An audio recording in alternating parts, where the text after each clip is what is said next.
Judges chapter 1. After Joshua died, the Israelites asked the Lord, who should lead the invasion against the Canaanites and launch the attack? The Lord said, the men of Judah should take the lead. Be sure of this. I'm handing the land over to them. The men of Judah said to their relatives, the men of Simeon, invade our allotted land with us and help us attack the Canaanites. Then we will go with you into your allotted land. So the men of Simeon went with them. The men of Judah attacked, and the Lord handed the Canaanites and Perizzites over to them.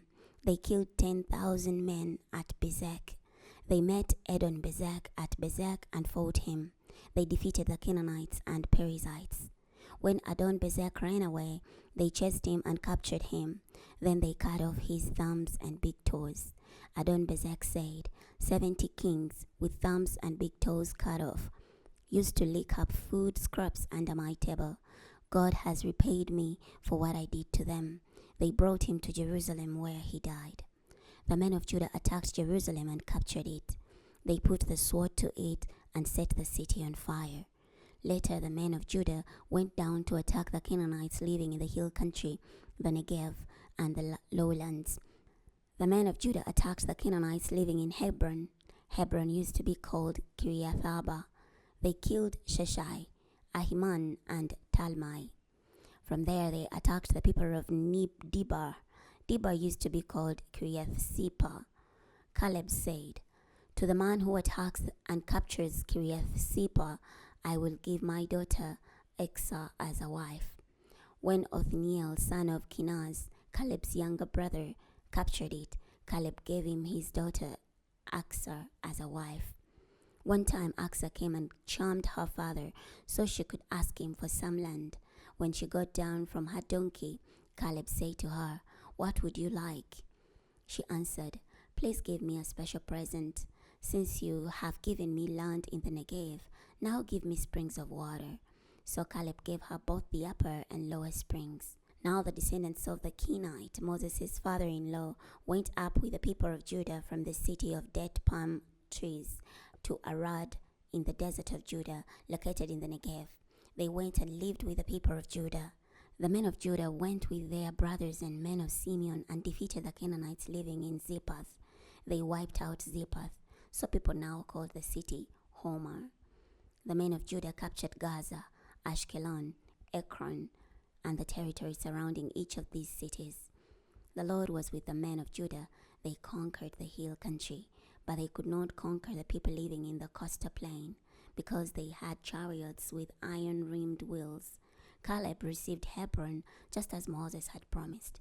He drove out the 3 Anakites, the men of Benjamin, however did not conquer the Jebusites living in Jerusalem. The Jebusites live with the people of Benjamin in Jerusalem to this very day. When the men of Joseph attacked Bethel, the Lord was with them. When the men of Joseph spied out Bethel, it used to be called Luz.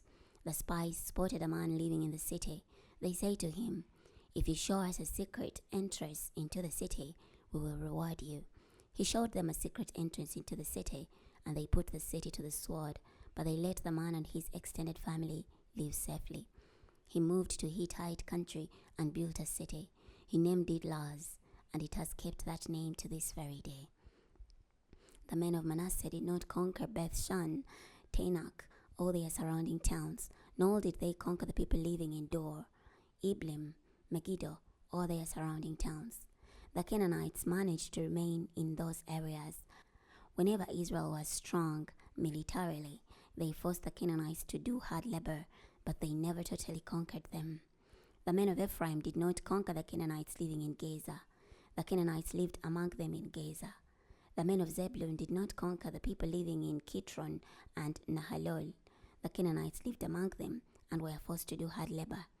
The men of Asher did not conquer the people living in Akko or Sidon, nor did they conquer Ahlab, Akzib, Helba, Apek, or Rehob. The people of Asher lived among the Canaanites, residing in the land because they did not conquer them. The men of Naphtali did not conquer the people living in Beth Shemesh or Beth Anath. They lived among the Canaanites residing in the land. The Canaanites living in Beth Shemesh and Beth Anath were forced to do hard labor for them. The Amorites forced the people of Dan to live in the hill country. They did not allow them to live in the coastal plain. The Amorites managed to remain in Har, Heres, Aijalon, and Shalbim. Whenever the tribe of Joseph was strong militarily, the Amorites were forced to do hard labor. The border of Amorite territory ran from the Scorpion ascent to Selah and on up. Judges chapter 2. The Lord's angelic messenger went up from Gilgal to Bochim. He said, I brought you up from Egypt and led you into the land I had solemnly promised to give to your ancestors. I said, I'll never break my agreement with you, but you must not make an agreement with the people who live in this land. You should tear down the altars where they worship, but you have disobeyed me. Why would you do such a thing?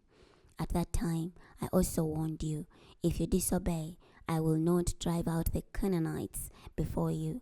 They will ensnare you, and their gods will lure you away. When the Lord's messenger finished speaking these words to all the Israelites, the people wept loudly. They named that place Bochim and offered sacrifices to the Lord there. When Joshua dismissed the people, the Israelites went to their allotted portions of territory, intending to take possession of the land. The people worshipped the Lord throughout Joshua's lifetime, and as long as the elderly men who outlived him remained alive. These men had witnessed all the great things the Lord had done for Israel. Joshua, son of Nun, the Lord's servant, died at the age of 110. The people buried him in his allotted land in Timnath-Heres, in the hill country of Ephraim, north of Mount Gash. The entire generation passed away. A new generation grew up that had not personally experienced the Lord's presence or seen what he had done for Israel. The Israelites did evil before the Lord by worshipping the Baals. They abandoned the Lord God of their ancestors, who brought them out of the land of Egypt. They followed other gods, the gods of the nations who lived around them. They worshipped them and made the Lord angry. They abandoned the Lord and worshipped Baal and the Ashtars. The Lord was furious with Israel and handed them over to robbers who plundered them. He turned them over to their enemies who lived around them. They could not withstand their enemies' attacks. Whenever they went out to fight, the Lord did them harm. Just as he had warned and solemnly vowed he would do, they suffered greatly. The Lord raised up leaders who delivered them from these robbers, but they did not obey their leaders. Instead, they prostituted themselves to other gods and worshipped them. They quickly turned aside from the path their ancestors had walked. Their ancestors had obeyed the Lord's commands, but they did not. When the Lord raised up leaders for them, the Lord was with each leader and delivered the people from their enemies while the leader remained alive. The Lord felt sorry for them when they cried out in agony because of what their harsh oppressors did to them. When a leader died, the next generation would again act more wickedly than the previous one. They would follow after other gods, worshipping them and bowing down to them. They did not give up their practices or their stubborn ways. The Lord was furious with Israel. He said, "This nation has violated the terms of the agreement I made with their ancestors by disobeying me. So I will no longer remove before them any of the nations that Joshua left unconquered when he died." Joshua left those nations to test Israel. I wanted to see whether or not the people would carefully walk in the path marked out by the Lord, as their ancestors were careful to do. This is why the Lord permitted these nations to remain and did not conquer them. Immediately, he did not hand them over to Joshua. Chapter 3. These were the nations the Lord permitted to remain, so he could use them to test Israel. He wanted to test all those who had not experienced battle against the Canaanites. He left those nations simply because he wanted to teach the subsequent generations of Israel who had not experienced the earlier battles how to conduct holy war. These were the nations: the 5 lords of the Philistines, all the Canaanites, the Sidonians, and the Hivites living in Mount Lebanon, from Mount Baal-Hamon to Lebo-Hamath. They were left to test Israel, so the Lord would know if his people would obey the commands he gave their ancestors through Moses. The Israelites lived among the Canaanites, Hittites, Amorites, Perizzites, Hivites, and Jebusites. They took the Canaanites' daughters as wives and gave their daughters to the Canaanites. They worshipped their gods as well. The Israelites did evil in the Lord's sight. They forgot the Lord their God and worshipped the Baals and the Asherahs. The Lord was furious with Israel and turned them over to King Cushan Rishathaim of Aram Naharaim. They were Cushan Rishathaim's subjects for 8 years. When the Israelites cried out for help to the Lord, he raised up a deliverer for the Israelites who rescued them. His name was Othniel, son of Kenaz, Caleb's younger brother. The Lord's Spirit empowered him, and he led Israel. When he went to do battle, the Lord handed over to him King Cushan Rishathaim of Aram, and he overpowered him. The land had rest for 40 years. Then Othniel, son of Kenaz, died. The Israelites again did evil in the Lord's sight. The Lord gave King Eglon of Moab control over Israel because they had done evil in the Lord's sight. Eglon formed alliances with the Ammonites and Amalekites. He came and defeated Israel, and they seized the city of date palm trees. The Israelites were subject to King Eglon of Moab for 18 years. When the Israelites cried out for help to the Lord, he raised up a deliverer for them. His name was Ehud, son of Gera the Benjamite, a left-handed man. The Israelites sent him to King Eglon of Moab with their tribute payment. Ehud made himself a sword. It had 2 edges and was 18 inches long. He strapped it under his coat on his right thigh. He brought the tribute payment to King Eglon of Moab. Now Eglon was a very fat man. After Ehud brought the tribute payment, he dismissed the people who had carried it. But he went back once he reached the carved images at Gilgal. He said to Eglon, "I have a secret message for you, O king." Eglon said, "Be quiet." All his attendants left. When Ehud approached him, he was sitting in his well-ventilated upper room all by himself. Ehud said, "I have a message from God for you." When Eglon rose up from his seat, Ehud reached with his left hand, pulled the sword from his right thigh, and drove it into Eglon's belly.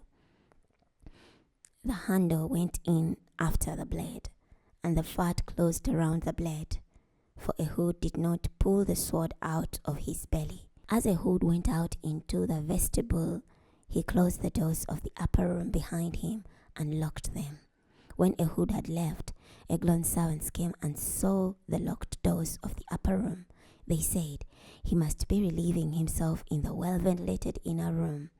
They waited so long, they were embarrassed, but he still did not open the doors of the upper room. Finally, they took the key and opened the doors. Right before their eyes was their master, sprawled out dead on the floor.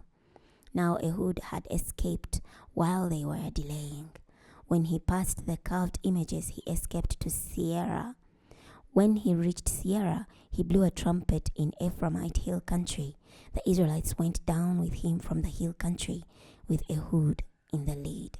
He said to them, "Follow me, for the Lord is about to defeat your enemies, the Moabites." They followed him, captured the fords of the Jordan River opposite Moab, and did not let anyone cross. That day they killed about 10,000 Moabites, all strong, capable warriors. Not one escaped. Israel humiliated Moab that day, and the land had rest for 80 years. After Ehud came Shamagal, son of Anath. He killed 600 Philistines with an ox goad, and like Ehud, delivered Israel. Chapter 4. The Israelites again did evil in the Lord's sight after Ehud's death. The Lord turned them over to King Jabin of Canaan, who ruled in Hazor. The general of his army was Sisera, who lived in Harosheth Hagoyim. The Israelites cried out for help to the Lord, because Sisera had 900 chariots with iron-rimmed wheels, and he cruelly oppressed the Israelites for 20 years.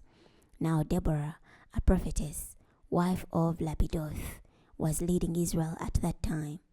She would sit under the dead palm tree of Deborah between Ramah and Bethel in the Ephraimite hill country. The Israelites would come up to her to have their disputes settled. She summoned Barak, son of Abinoam, from Kadesh in Naphtali. She said to him, "Is it not true that the Lord God of Israel is commanding you, go march to Mount Tabor? Take with you 10,000 men from Naphtali and Zebulun. I will bring Sisera, the general of Jabin's army, to you at the Kishon River, along with his chariots and huge army. I will hand him over to you." Barak said to her, "If you go with me, I will go. But if you do not go with me, I will not go." She said, "I will indeed go with you, but you will not gain fame on the expedition you are undertaking, for the Lord will turn Sisera over to a woman." Deborah got up and went with Barak to Kadesh. Barak summoned men from Zebulun and Naphtali to Kadesh. 10,000 men followed him. Deborah went up with him as well. Now Heber the Kenite had moved away from the Kenites, the descendants of Hobab, Moses' father-in-law. He lived near the gate tree in Zananim, near Kadesh. When Sisera heard that Barak, son of Abinoam, had gone up to Mount Tabor, he ordered all his chariotry, 900 chariots with iron-rimmed wheels, and all the troops he had with him to go from Harosheth Hagoyim to the river Kishon. Deborah said to Barak, "Spring into action, for this is the day the Lord is handing Sisera over to you." Has the Lord not taken the lead? Barak quickly went down from Mount Tabor with 10,000 men following him. The Lord routed Sisera, all his chariotry and all his army with the edge of the sword. Sisera jumped out of his chariot and ran away on foot. Now Barak chased the chariots and the army all the way to Harosheth Hagoyim. Sisera's whole army died by the edge of the sword. Not even one survived. Now Sisera ran away on foot to the tent of Jael, wife of Heber the Kenite. For King Jabin of Hazel and the family of Heber the Kenite had made a peace treaty. Jael came out to welcome Sisera. She said to him, "Stop and rest, my lord. Stop and rest with me. Don't be afraid." So Sisera stopped to rest in her tent, and she put a blanket over him. He said to her, "Give me a little water to drink, because I'm thirsty." She opened a goatskin container of milk and gave him some milk to drink. Then she covered him up again. He said to her, "Stand, watch at the entrance to the tent. If anyone comes along and asks you, 'Is there a man here?' say no." Then Jael, wife of Heber, took a tent peg in one hand and a hammer in the other. She crept up on him, drove the tent peg through his temple into the ground while he was asleep from exhaustion, and he died. Now Barak was chasing Sisera. Jael went out to welcome him. She said to him, "Come here, I'll show you the man you are searching for." He went with her in the tent, and there he saw Sisera sprawled out dead, with a tent peg in his temple. That day God humiliated King Jabin of Canaan before the Israelites. Israel's power continued to overwhelm King Jabin of Canaan until they did away with him. Chapter 5. On that day Deborah and Barak, son of Abinoam, sang this victory song.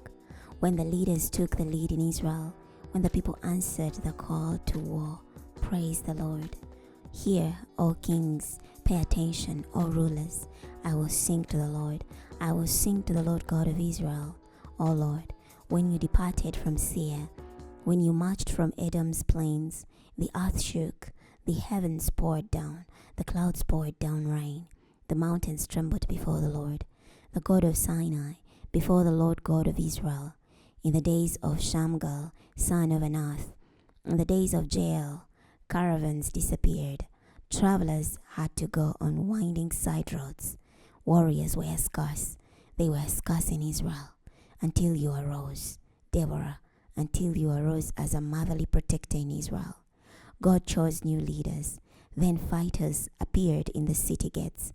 But I swear, not a shield or spear could be found among 40 military units in Israel. My heart went out to Israel's leaders, to the people who answered the call to war. Praise the Lord. You who ride on light-colored female donkeys, who sit on saddle blankets, you who walk on the road, pay attention. Hear the sound of those who divide the sheep among the watering places. There they tell of the Lord's victorious deeds, the victorious deeds of his warriors in Israel. Then the Lord's people went down to the city gates. Wake up, Deborah, wake up, sing a song. Get up, Barak captured your prisoners of war, son of Abinoam. Then the survivors came down to the mighty ones. The Lord's people came down to me as warriors. They came from Ephraim, who uprooted Amalek. They followed after you, Benjamin with your soldiers. From Machar, leaders came down. From Zebulun came the ones who march, carrying an officer's staff. Issachar's leaders were with Deborah. The men of Issachar supported Barak. Into the valley they were sent under Barak's command. Among the clans of Zebulun, there was intense heart searching. Why do you remain among the sheepfolds, listening to the shepherds playing their pipes of their flocks? As for the clans of Reuben, there was intense searching of heart. Gilead stayed put beyond the Jordan River. As for Dan, why did he seek temporary employment in the shipyards? Asher remained on the seacoast. He stayed by his harbors. The men of Zebulun were not concerned about their lives. Naphtali charged onto the battlefields. Kings came, they fought. The kings of Canaan fought at Tanakh by the waters of Megiddo, but they took no silver as plunder. From the sky stars fought. From their path in the heavens they fought against Sisera. The Kishon River carried them off. The river confronted them. The Kishon River stepped on the necks of the strong. The horses' hooves pounded the ground. The stallions galloped madly. Call judgment down on Meroz, says the Lord's angelic messenger. Be sure to call judgment down on those who live there, because they did not come to help in the Lord's battle, against the warriors. The most rewarded of women should be Jael, the wife of Hebel the Kenite. She should be the most rewarded of women who live in tents. He asked for water, and she gave him milk. In a bowl fit for a king, she served him curds. Her left hand reached for the tent peg, her right hand for the workman's hammer. She hammered Sisera. She shattered his skull. She smashed his head. She drove the tent peg through his temple. Between her feet he collapsed. He fell limp and was lifeless. Between her feet he collapsed and fell limp. In the spot where he collapsed, there he fell limp, violently murdered. Through the window she looked. Sisera's mother cried out through the lattice, "Why is his chariot so slow to return? Why are the hoofbeats of his chariot horses delayed?" The wisest of her ladies answered, "Indeed, she even thinks to herself, no doubt they are gathering and dividing the plunder, a girl or two for each man to rape." Sisera is grabbing up colorful cloth. He is grabbing up colorful embroidered cloth, 2 pieces of colorful embroidered cloth for the neck of the plunder. May all your enemies perish like this, O Lord. But may those who love you shine like the rising sun at its brightest. And the land had rest for 40 years. Chapter 6. The Israelites did evil in the Lord's sight, so the Lord turned them over to Midian for 7 years. The Midianites overwhelmed Israel. Because of Midian, the Israelites made shelters for themselves in the hills, as well as caves and strongholds. Whenever the Israelites planted their crops, the Midianites, Amalekites, and the people from the east would attack them. They invaded the land and devoured its crops all the way to Gaza. They left nothing for the Israelites to eat, and they took away the sheep, oxen, and donkeys. When they invaded with their cattle and tents, they were as thick as locusts. Neither they nor their camels could be counted. They came to devour the land. Israel was so severely weakened by Midian that the Israelites cried out to the Lord for help. When the Israelites cried out to the Lord for help because of Midian, he sent a prophet to the Israelites. He said to them, "This is what the Lord God of Israel says. I brought you up from Egypt and took you out of that place of slavery. I rescued you from Egypt's power and from the power of all who oppressed you. I drove them out before you and gave their land to you. I said to you, I am the Lord your God. Do not worship the gods of Amorites, in whose land you are now living, but you have disobeyed me." The Lord's angelic messenger came and sat down under the oak tree in Ophrah, owned by Joash the Abiezrite. He arrived while Joash's son Gideon was threshing wheat in a winepress, so he could hide it from the Midianites.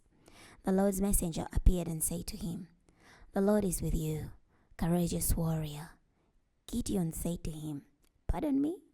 But if the Lord is with us, why has such disaster overtaken us? Where are all his miraculous deeds our ancestors told us about?" They said, "Did the Lord not bring us up from Egypt? But now the Lord has abandoned us and handed us over to Midian." Then the Lord himself turned to him and said, "You have the strength. Deliver Israel from the power of the Midianites. Have I not sent you?" Gideon said to him, "But Lord, how can I deliver Israel? Just look, my clan is the weakest in Manasseh, and I am the youngest in my family."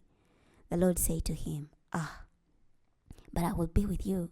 You will strike down the whole Midianite army." Gideon said to him, "If you really are pleased with me, then give me a sign as proof that it is really you speaking with me. Do not leave this place until I come back with a gift and present it to you." The Lord said, "I will stay here until you come back."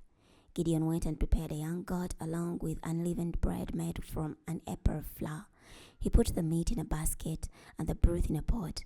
He brought the food to him under the oak tree and presented it to him. God's messenger said to him, "Put the meat and unleavened bread on this rock and pour out the broth." Gideon did as instructed. The Lord's messenger touched the meat and the unleavened bread with the tip of his staff. Fire flared up from the rock and consumed the meat and unleavened bread. The Lord's messenger then disappeared.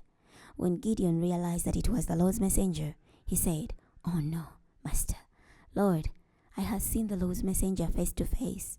The Lord said to him, "You are safe. Do not be afraid. You are not going to die." Gideon built an altar for the Lord there and named it, "The Lord is on friendly terms with me." To this day it is still there in Ophrah of the Abiezrites. That night the Lord said to him, "Take the bull from your father's herd, as well as a second bull, one that is 7 years old.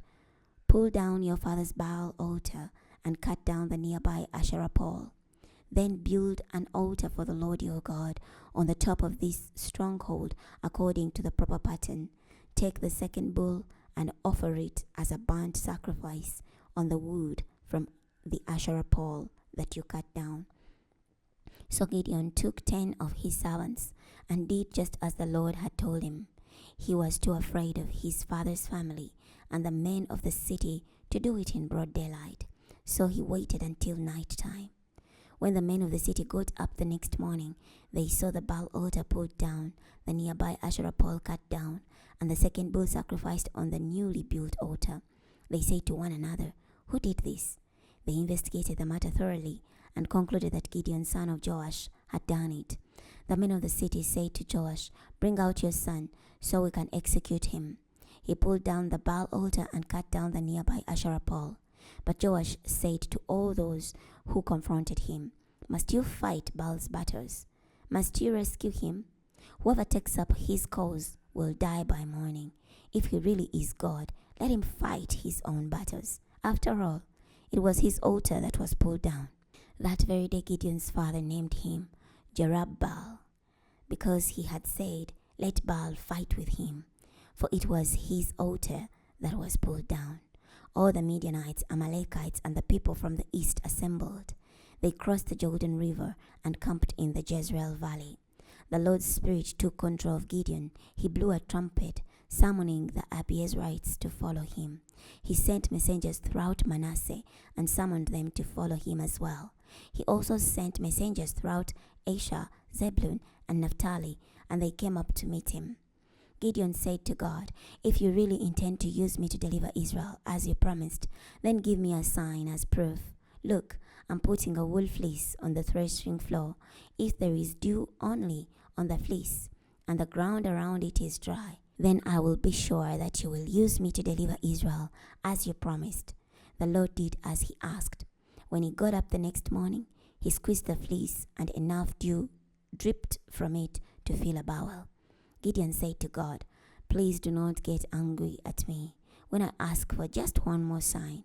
Please allow me one more test with the fleece. This time make only the fleece dry, while the ground around it is covered with dew." That night God did as he asked. Only the fleece was dry, and the ground around it was covered with dew. Chapter 7. Jerubbaal, that is Gideon, and his men got up the next morning and camped near the spring of Harod. The Midianites were camped north of them, near the hill of Moreh in the valley. The Lord said to Gideon, "You have too many men for me to hand Midian over to you."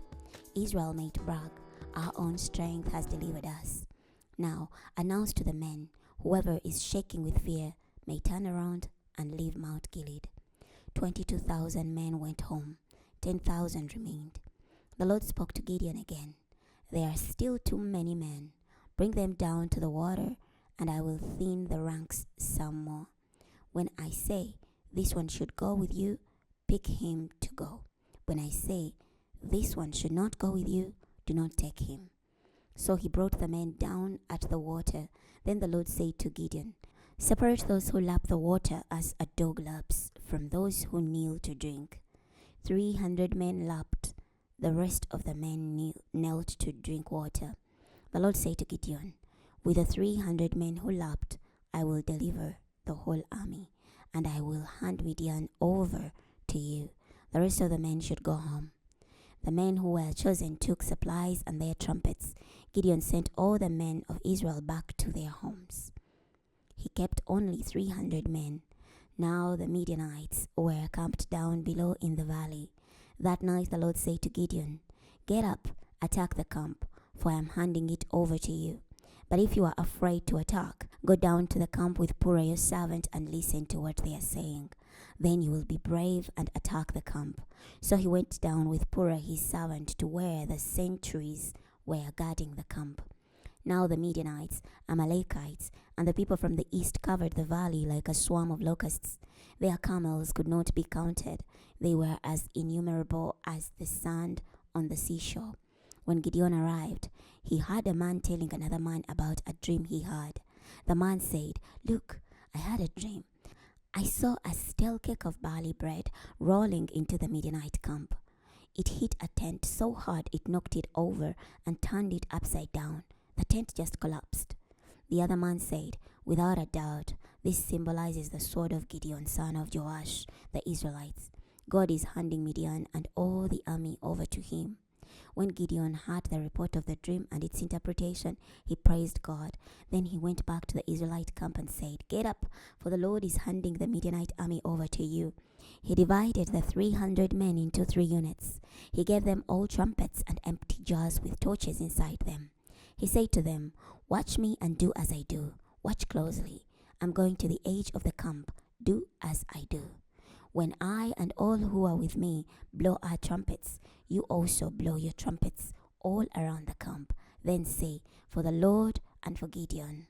Gideon took 100 men to the edge of the camp at the beginning of the middle watch. Just after they had changed the guards, they blew their trumpets and broke the jars they were carrying. All 3 units blew their trumpets and broke their jars. They held the torches in their left hand and the trumpets in their right. Then they yelled, "A sword for the Lord and for Gideon."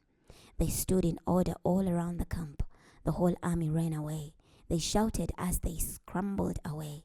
When the 300 men blew their trumpets, the Lord caused the Midianites to attack one another with their swords. Throughout the camp, the army fled to Beth Shittah on the way to Zerera. They went to the border of Abel, Meholah, near Tabbath. Israelites from Naphtali, Asher, and Manasseh answered the call and chased the Midianites. Now Gideon sent messengers throughout the Ephraimite hill country who announced, "Go down and head off the Midianites. Take control of the fords of the streams all the way to Beth-barah and the Jordan River." When all the Ephraimites had assembled, they took control of the fords all the way to Beth-barah and the Jordan River. They captured the two Midianite generals, Oreb and Zeb. They executed Oreb on the rock of Oreb and Zeb in the winepress of Zeb. They chased the Midianites and brought the heads of Oreb and Zeb to Gideon, who was now on the other side of the Jordan River. Chapter 8. The Ephraimites said to him, "Why have you done such a thing to us? You did not summon us when you went to fight the Midianites."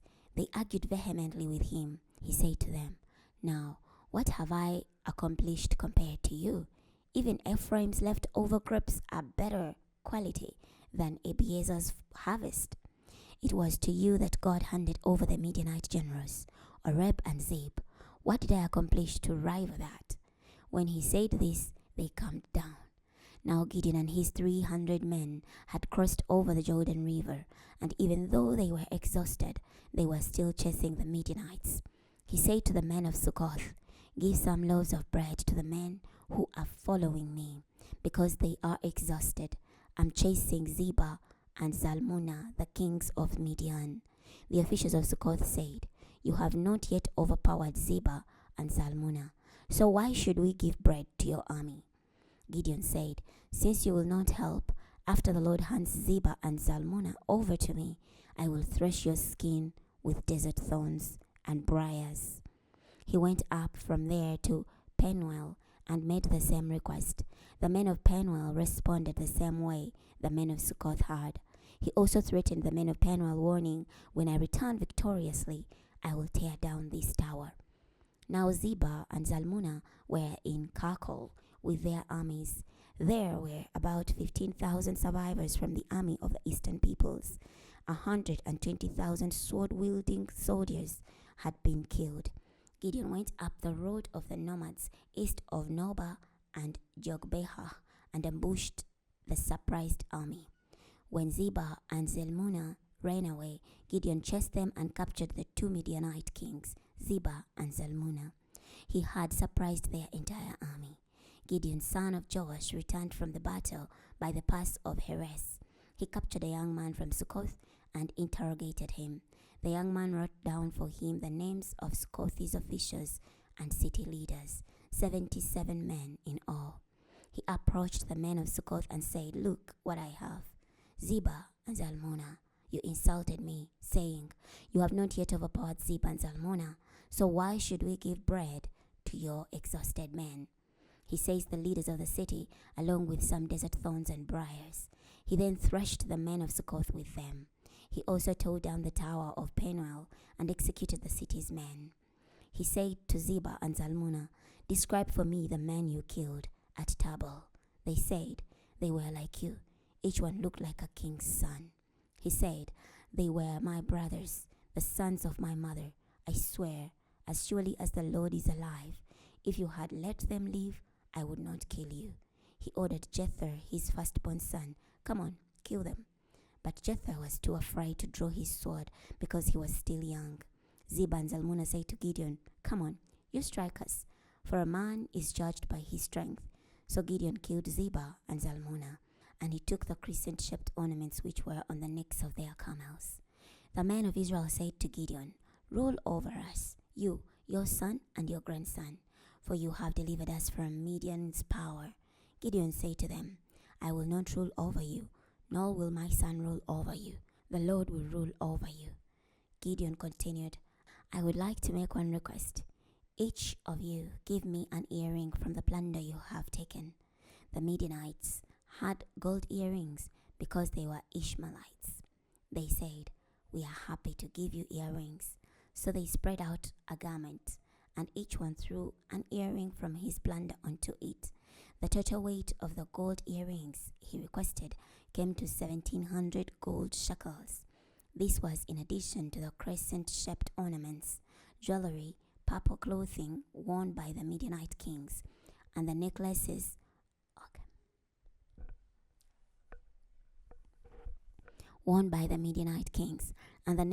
on the camels. Gideon used all this to make an ephod, which he put in his hometown of Ophrah. All the Israelites prostituted themselves to it by worshipping it there. It became a snare to Gideon and his family. The Israelites humiliated Midian. The Midianites' fighting spirit was broken. The land had rest for 40 years during Gideon's time. Then Jerubbaal, son of Joash, went home and settled down. Gideon fathered 70 sons through his many wives.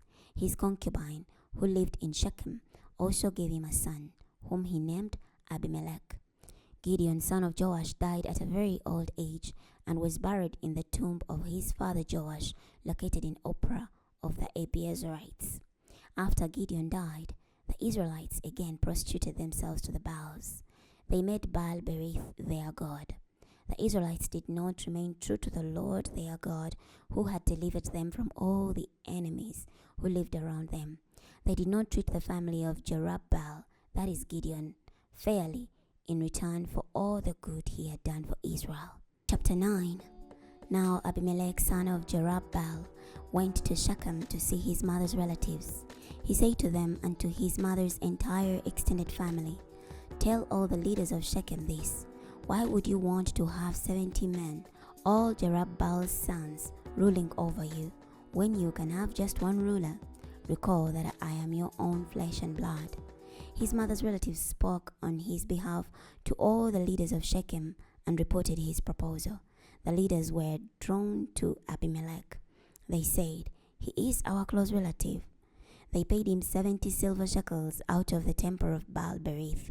Abimelech then used the silver to hire some lawless, dangerous men as his followers. He went to his father's home in Ophrah and murdered his half-brothers, the 70 legitimate sons of Jerubbaal, on one stone. Only Jotham, Jerubbaal's youngest son, escaped because he hid. All the leaders of Shechem and Beth Millo assembled and then went and met Abimelech king by the oak near the pillar in Shechem. When Jotham heard the news, he went and stood on the top of Mount Gerizim. He spoke loudly to the people below, "Listen to me, leaders of Shechem, so that God may listen to you." The trees were determined to go out and choose a king for themselves. They said to the olive tree, "Be our king." But the olive tree said to them, "I'm not going to stop producing my oil, which is used to honor gods and men, just to sway above the other trees." So the trees said to the fig tree, "You come and be our king." But the fig tree said to them, "I'm not going to stop producing my sweet figs, my excellent fruit, just to sway above the other trees." So the trees said to the grapevine, "You come and be our king." But the grapevine said to them, "I'm not going to stop producing my wine, which makes gods and men so happy, just to sway above the other trees." So all the trees say to the thorn bush, "You come and be our king."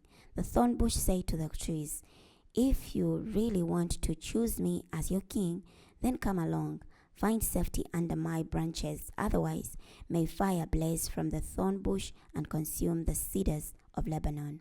Now, if you have shown loyalty and integrity when you made Abimelech king, if you have done right to Jerubbaal and his family, if you have properly repaid him, my father fought for you. He risked his life and delivered you from Midian's power. But you have attacked my father's family today. You murdered his 70 legitimate sons on one stone and made Abimelech, the son of his female slave, king over the leaders of Shechem, just because he is your close relative. So if you have shown loyalty and integrity to Jerubbaal and his family today, then may Abimelech bring you happiness, and may you bring him happiness. But if not, may fire blaze from Abimelech and consume the leaders of Shechem and Beth Millo. May fire also blaze from the leaders of Shechem and Beth Millo and consume Abimelech. Then Jotham ran away to Beer and lived there to escape from Abimelech his half-brother. Abimelech commanded Israel for 3 years. God sent a spirit to stir up hostility between Abimelech and the leaders of Shechem. He made the leaders of Shechem disloyal to Abimelech. He did this so the violent death of Jerubbal's 70 sons might be avenged, and Abimelech, their half-brother who murdered them, might have to pay for their spilled blood, along with the leaders of Shechem who helped him murder them. The leaders of Shechem rebelled against Abimelech by putting bandits in the hills, who robbed everyone who traveled by on the road. But Abimelech found out about it. Gaal, son of Ebed, came through Shechem with his brothers. The leaders of Shechem transferred their loyalty to him. They went out to the field, harvested their grapes, squeezed out the juice, and celebrated.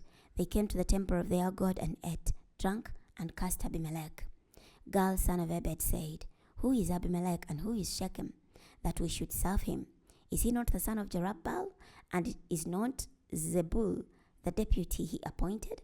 Serve the sons of Hamal, the father of Shechem. But why should we serve Abimelech? If only these men were under my command, I would get rid of Abimelech." He challenged Abimelech, "Master your army and come out for battle." When Zebul, the city commissioner, heard the words of Gaal, son of Ebed, he was furious. He sent messengers to Abimelech, who was in Urama, reporting, "Beware, Gaal, son of Ebed, and his brothers are coming to Shechem and inciting the city to rebel against you. Now come up at night with your men and set an ambush in the field outside the city. In the morning at sunrise, quickly attack the city. When he and his men come out to fight you, do what you can to him." So Abimelech and all his men came up at night and set an ambush outside Shechem. They divided their 4 units. When Gaal, son of Ebed, came out and stood at the entrance of the city's gate, Abimelech and his men got up from their hiding place. Gaal saw the men and said to Zebul, "Look, men are coming down from the tops of the hills." But Zebul said to him, "You are seeing the shadows on the hills. It just looks like men." Gaal again said, "Look, men are coming down from the very center of the land. A unit is coming by way of the oak tree of the diviners." Zebul said to him, "Where now are your bragging words? Who is Abimelech, that we should serve him? Are these not the men you insulted? Go out now and fight them." So Gaal led the leaders of Shechem out and fought Abimelech. Abimelech chased him, and Gaal ran from him. Many Shechemites fell wounded at the entrance of the gate. Abimelech went back to Arumah. Zebul drove Gaal and his brothers out of Shechem. The next day, the Shechemites came out to the field. When Abimelech heard about it, he took his men and divided them into 3 units and set an ambush in the field. When he saw the people coming out of the city, he attacked and struck them down. Abimelech and his units attacked and blocked the entrance to the city's gate. 2 units then attacked all the people in the field and struck them down. Abimelech fought against the city all that day. He captured the city and killed all the people in it. Then he leveled the city and spread salt over it. When all the leaders of the tower of Shechem heard the news, they went to the stronghold of the temple of El-Berith. Abimelech heard that all the leaders of the tower of Shechem were in one place. He and all his men went up on Mount Zalmon. He took an axe in his hand and cut off a tree branch. He put it on his shoulder and said to his men, "Quickly, do what you have just seen me do." So each of his men also cut off a branch and followed Abimelech. They put the branches against the stronghold and set fire to it. All the people of the tower of Shechem died, about 1,000 men and women. Abimelech moved on to Thebez. He seized and captured it. There was a fortified tower in the center of the city, so all the men and women, as well as the city's leaders, ran into it and locked the entrance. Then they went up to the roof of the tower. Abimelech came and attacked the tower. When he approached the entrance of the tower to set it on fire, a woman threw an upper millstone down on his head and shattered his skull. He quickly called to the young man who carried his weapons, "Draw your sword and kill me, so they will not say a woman killed him." So the young man stabbed him and he died. When the Israelites saw that Abimelech was dead, they went home. God repaid Abimelech for the evil he did to his father by murdering his 70 half-brothers. God also repaid the men of Shechem for their evil deeds. The curse spoken by Jotham, son of Jerubbaal, fell on them. Chapter 10. After Abimelech's death, Tola, son of Puah, grandson of Dodo, from the tribe of Issachar, rose up to deliver Israel. He lived in Shamiel in the Ephraimite hill country. He led Israel for 23 years, then died and was buried in Shamiel. Jair, the Gileadite, rose up after him. He led Israel for 22 years. He had 30 sons who rode on 30 donkeys and possessed 30 cities. To this day, these towns are called Havoth Jair. They are in the land of Gilead. Jair died and was buried in Kamon. The Israelites again did evil in the Lord's sight. They worshipped the Baals and the Ashtaroths, as well as the gods of Syria, Sidon, Moab, the Ammonites, and the Philistines. They abandoned the Lord and did not worship him. The Lord was furious with Israel and turned them over to the Philistines and Ammonites. They ruthlessly oppressed the Israelites that 18 year, that is, all the Israelites living east of the Jordan in Amorite country in Gilead. The Ammonites crossed the Jordan to fight with Judah, Benjamin, and Ephraim. Israel suffered greatly. The Israelites cried out for help to the Lord. We have sinned against you. We abandoned our God and worshipped the Baals. The Lord said to the Israelites, Did I not deliver you from Egypt? The Amorites, the Ammonites, the Philistines, the Sidonians, Amalek, and Midian, when they oppressed you? You cried out for help to me, and I delivered you from their power. But since you abandoned me and worshipped other gods, I will not deliver you again. Go and cry for help to the gods you have chosen. Let them deliver you from trouble. But the Israelites say to the Lord, We have sinned. You do to us as you see fit, but deliver us today. They threw away the foreign gods they owned and worshipped the Lord. Finally, the Lord grew tired of seeing Israel suffer so much. The Ammonites assembled and camped in Gilead. The Israelites gathered together and camped in Mizpah. The leaders of Gilead said to one another, Who is willing to lead the charge against the Ammonites? He will become the leader of all who live in Gilead. Chapter 11. Now, Jephthah the Gileadite was a brave warrior. His mother was a prostitute, but Gilead was his father. Gilead's wife also gave him sons. When his wife's sons grew up, they made Jephthah leave and say to him, You are not going to inherit any of our father's wealth, because you are another woman's son. So Jephthah left his half-brothers and lived in the land of Tob. Lawless men joined Jephthah's gang and traveled with him. It was some time after this when the Ammonites fought with Israel. When the Ammonites attacked, the leaders of Gilead asked Jephthah to come back from the land of Tob. They said, Come, be our commander, so we can fight with Ammonites. Jephthah said to the leaders of Gilead, But you hated me and made me leave my father's house. Why do you come to me now, when you are in trouble? The leaders of Gilead said to Jephthah, That may be true, but now we pledge to you our loyalty. Come with us and fight with the Ammonites. Then you will become the leader of all who live in Gilead. Jephthah said to the leaders of Gilead, All right, if you take me back to fight with the Ammonites, and the Lord gives them to me, I will be your leader. The leaders of Gilead said to Jephthah, The Lord will judge any grievance you have against us, if we do not do as you say. So Jephthah went with the leaders of Gilead. The people made him their leader and commander. Jephthah repeated the terms of the agreement before the Lord in Mizpah. Jephthah sent messengers to the Ammonite king, saying, Why have you come against me to attack my land? The Ammonite king said to Jephthah's messengers, Because Israel stole my land when they came up from Egypt, from the Arnon river in the south of the Jabbok river in the north, and as far as the Jordan. Now return it peaceably. Jephthah sent messengers back to the Ammonite king and said to him, This is what Jephthah says, Israel did not steal the land of Moab and the land of the Ammonites.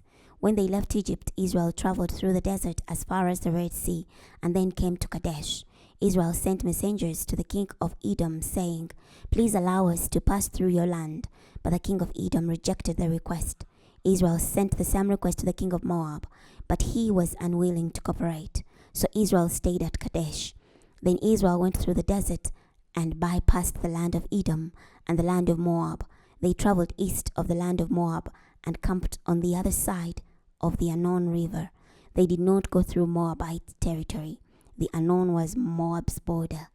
Israel sent messengers to King Sihon, the Amorite king who ruled in Heshbon, and said to him, "Please allow us to pass through your land to our land." But Sihon did not trust Israel to pass through his territory. He assembled his whole army, camped in Jehaz, and fought with Israel. The Lord God of Israel handed Sihon and his whole army over to Israel, and they defeated them. Israel took all the land of the Amorites who lived in the land. They took all the Amorite territory from the Arnon River on the south of the Jabbok River on the north, from the desert in the east to the Jordan in the west. Since the Lord God of Israel has driven out the Amorites before his people Israel, do you think you can just take it from them? You have the right to take what Chemosh your God gives you, but we will take the land of all whom the Lord our God has driven out before us. Are you really better than Balak, son of Zippor, king of Moab? Did he dare to quarrel with Israel? Did he dare to fight with them? Israel has been living in Heshbon and its nearby towns, in Arol and its nearby towns, and in all the cities along the Arnon for 300 years. Why did you not reclaim them during that time? I have not done you wrong, but you are doing wrong by attacking me. May the Lord, the judge this day between the Israelites and the Ammonites. But the Ammonite king disregarded the message sent by Jephthah. The Lord's Spirit empowered Jephthah. He passed through Gilead and Manasseh and went to Mizpah in Gilead. From there he approached the Ammonites. Jephthah made a vow to the Lord, saying, "If you really do hand the Amorites over to me, then whoever is the first to come through the doors of my house to meet me when I return safely from fighting the Ammonites, he will belong to the Lord, and I will offer him up as a burnt sacrifice." Jephthah approached the Ammonites to fight with them, and the Lord handed them over to him. He defeated them from Arol all the way to Minnith, 20 cities in all, even as far as Abel Keramim. He wiped them out. The Israelites humiliated the Ammonites. When Jephthah came home to Mizpah, there was his daughter hurrying out to meet him, dancing to the rhythm of the tambourines. She was his only daughter. Except for her, he had no son or daughter. When he saw her, he ripped his clothes and said, "Oh no, my daughter, you have completely ruined me. You have brought me disaster. I made an oath to the Lord, and I cannot break it." She said to him, "My father, since you made an oath to the Lord, do to me as you promised. After all, the Lord vindicated you before your enemies, the Ammonites." She then said to her father, "Please grant me this one wish. For 2 months, allow me to walk through the hills with my friends and mourn my virginity." He said, "You may go." He permitted her to live for 2 months. She went with her friends and mourned her virginity as she walked through the hills.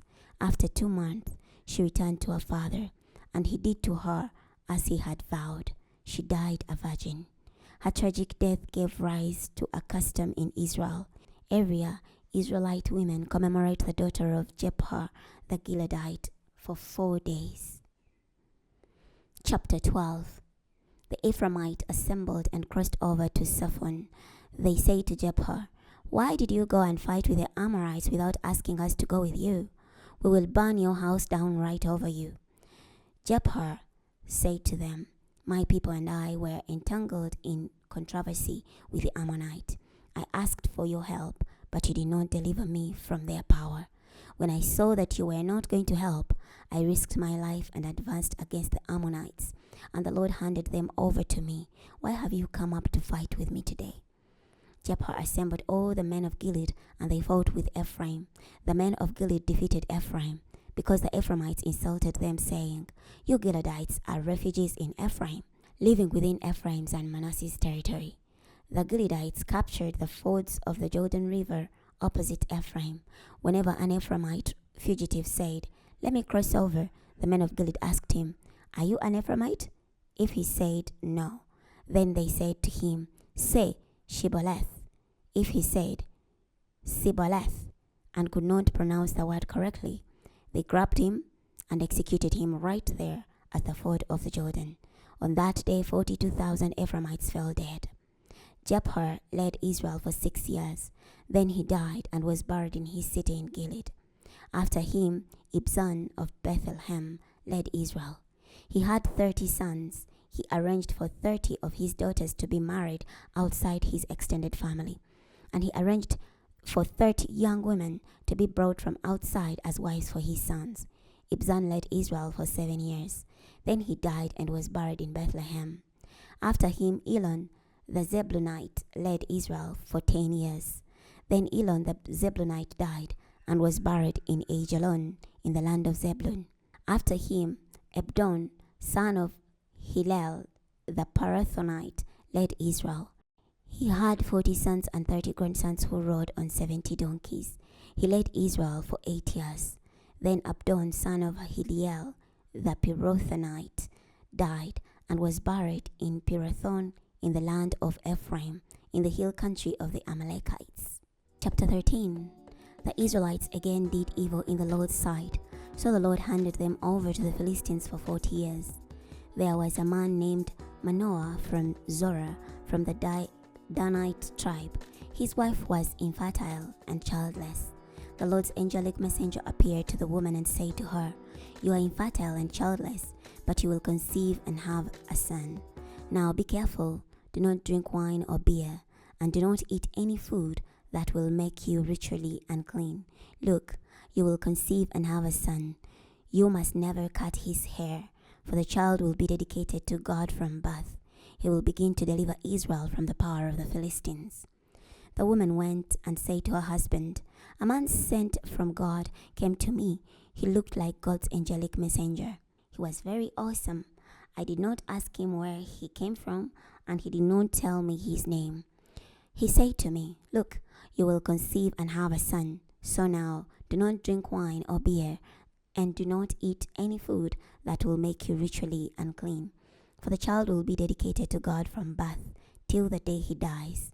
Manoah prayed to the Lord, 'Please, Lord, allow the man sent from God to visit us again, so he can teach us how we should raise the child who will be born.' God answered Manoah's prayer. God's angelic messenger visited the woman again while she was sitting in the field, but her husband Manoah was not with her. The woman ran at once and told her husband, 'Come quickly, the man who visited me the other day has appeared to me.' So Manoah got up and followed his wife. When he met the man, he said to him, 'Are you the man who spoke to my wife?' He said, 'Yes.' Manoah said, 'Now, when your announcement comes true, how should the child be raised, and what should he do?' The Lord's messenger told Manoah, 'Your wife should pay attention to everything I told her. She should not drink anything that the grapevine produces. She must not drink wine or beer, and she must not eat any food that will make her ritually unclean. She should obey everything I commanded her to do.' Manoah said to the Lord's messenger, 'Please stay here a while, so we can prepare a young goat for you to eat.' The Lord's messenger said to Manoah, 'If I stay, I will not eat your food. But if you want to make a burnt offering to the Lord, you should offer it.' He said this because Manoah did not know that he was the Lord's messenger. Manoah said to the Lord's messenger, 'Tell us your name, so we can honor you when your announcement comes true.' The Lord's messenger said to him, 'You should not ask me my name, because you cannot comprehend it.' Manoah took a young goat and a grain offering and offered them on a rock to the Lord. The Lord's messenger did an amazing thing as Manoah and his wife watched. As the flame went up from the altar toward the sky, the Lord's messenger went up in it while Manoah and his wife watched. They fell face down to the ground. The Lord's messenger did not appear again to Manoah and his wife. After all this happened, Manoah realized that the visitor had been the Lord's messenger. Manoah said to his wife, 'We will certainly die, because we have seen a supernatural being.' But his wife said to him, 'If the Lord wanted to kill us, he would not have accepted the burnt offering and the grain offering from us. He would not have shown us all these things, or have spoken to us like this just now.' Manoah's wife gave birth to a son and named him Samson. The child grew and the Lord empowered him. The Lord's Spirit began to control him in Mahanedan between Zorah and Eshtaol. Chapter 14. Samson went down to Timnah, where a Philistine girl caught his eye. When he got home, he told his father and mother, "A Philistine girl in Timnah has caught my eye. Now get her for my wife." But his father and mother said to him, "Certainly you can find a wife among your relatives or among all our people. You should not have to go and get a wife from the uncircumcised Philistines." But Samson said to his father, "Get her for me, because she is the right one for me." Now his father and mother did not realize this was the Lord's doing, because he was looking for an opportunity to stir up trouble with the Philistines. For at that time the Philistines were ruling Israel. Samson went down to Timnah. When he approached the vineyards of Timnah, he saw a roaring young lion attacking him. The Lord's Spirit empowered him, and he tore the lion in two with his bare hands, as easily as one would tear a young goat. But he did not tell his father or mother what he had done. Samson continued on down to Timnah and spoke to the girl. In his opinion, she was just the right one. Sometime later, when he went back to marry her, he turned aside to see the lion's remains. He saw a swarm of bees in the lion's carcass, as well as some honey. He scooped it up with his hands and ate it. As he walked along, when he returned to his father and mother, he offered them some, and they ate it. But he did not tell them he had scooped the honey out of the lion's carcass. Then Samson's father accompanied him to Timnah for the marriage. Samson hosted a party there, for this was customary for bridegrooms to do. When the Philistines saw he had no attendants, they gave him 30 groomsmen who kept him company. Samson said to them, "I will give you a riddle if you really can solve it during the 7 days the party lasts. I will give you 30 linen robes and 30 sets of clothes. But if you cannot solve it, you will give me 30 linen robes and 30 sets of clothes." They say to him, "Let us hear your riddle." He said to them, "Out of the one who eats came something to eat. Out of the strong one came something sweet." They could not solve the riddle for 3 days. On the 4th day, they say to Samson's bride, "Trick your husband into giving the solution to the riddle. If you refuse, we will burn up you and your father's family. Did you invite us here to make us poor?" So Samson's bride cried on his shoulder and said, "You must hate me. You do not love me. You told the young men a riddle, but you have not told me the solution." He said to her, "Look, I have not even told my father or mother. Do you really expect me to tell you?" She cried on his shoulder until the party was almost over. Finally, on the 7th day, he told her, because she had nagged him so much. Then she told the young men the solution to the riddle. On the 7th day, before the sun set, the men of the city said to him, "What is sweeter than honey? What is stronger than a lion?" He said to them, "If you had not plowed with my heifer, you would not have solved my riddle." The Lord's Spirit empowered him. He went down to Ashkelon and murdered 30 men. He took their clothes and gave them to the men who had solved the riddle. He was furious as he went back home. Samson's bride was then given to his best man. Chapter 15. Sometime later, during the wheat harvest, Samson took a young goat as a gift and went to visit his bride. He said to her father, "I want to have sex with my bride in her bedroom." But her father would not let him enter. Her father said, "I really thought you absolutely despised her, so I gave her to your best man. Her younger sister is more attractive than she is. Take her instead." Samson said to them, "This time I am justified in doing the Philistines harm." Samson went and captured 300 jackals and got some torches. He tied the jackals in pairs by their tails, and then tied a torch on each pair. He lit the torches and set the jackals loose in the Philistines' standing grain. He burned up the grain heaps and the standing grain, as well as the vineyards and olive groves. The Philistines asked, "Who did this?"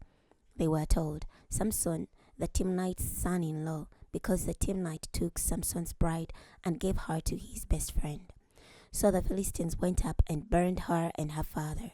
Samson said to them, "Because you did this, I'll get revenge against you because I quit fighting." He struck them down and defeated them. Then he went down and lived for a time in the cave in the cliff of Etam. The Philistines went up and invaded Judah. They arrayed themselves for battle in Lehi. The men of Judah said, "Why are you attacking us?" The Philistines said, "We have come up to take Samson prisoner so we can do to him what he has done to us." 3,000 men of Judah went down to the cave in the cliff of Etam and said to Samson, "Do you not know that the Philistines rule over us? Why have you done this to us?" He said to them, "I have only done to them what they have done to me." They say to him, "We have come down to take you prisoner so we can hand you over to the Philistines." Samson said to them, "Promise me you will not kill me." They say to him, "We promise we will only take you prisoner and hand you over to them. We promise not to kill you." They tied him up with 2 brand new ropes and led him up from the cliff. When he arrived in Lehi, the Philistines shouted as they approached him, but the Lord's Spirit empowered him. The ropes around his arms were like flax dissolving in fire, and they melted away from his hands. He happened to see a solid jawbone of a donkey. He grabbed it and struck down 1,000 men. Samson then said, "With the jawbone of a donkey, I have left them in heaps. With the jawbone of a donkey, I have struck down 1,000 men." When he finished speaking, he threw the jawbone down and named that place Ramath Lehi. He was very thirsty, so he cried out to the Lord and said, "You have given your servant this great victory, but now I must die of thirst and fall into hands of the Philistines." So God split open the basin at Lehi, and water flowed out from it. When he took a drink, his strength was restored, and he revived. For this reason, he named the spring En-Hakkore. It remains in Lehi to this very day. Samson led Israel for 20 years during the days of the Philistine prominence. Chapter 16. Samson went to Gaza. There he saw a prostitute and went in to have sex with her. The Gazites were told, "Samson has come here." So they surrounded the town and hid all night at the city gate, waiting for him to leave. They relaxed all night, thinking, "He will not leave until morning comes. Then we will kill him." Samson spent half the night with a prostitute. Then he got up in the middle of the night and left. He grabbed the doors of the city gates as well as the 2 posts and pulled them right off, bar and all. He put them on his shoulders and carried them up to the top of the hill east of Hebron. After this, Samson fell in love with a woman named Delilah, who lived in the Sorek Valley. The rulers of the Philistines went up to visit her and said to her, "Trick him, find out what makes him so strong and how we can subdue him and humiliate him. Each one of us will give you 1,100 silver pieces." So Delilah said to Samson, "Tell me what makes you so strong and how you can be subdued and humiliated." Samson said to her, "If they tie me up with 7 fresh bowstrings that have not been dried, I will become weak and be just like any other man." So the rulers of the Philistines brought her 7 fresh bowstrings which had not been dried, and they tied him up with them. They hid in the bedroom, and then she said to him, "The Philistines are here, Samson." He snapped the bowstrings as easily as a thread of yarn snaps when it is put close to fire. The secret of his strength was not discovered.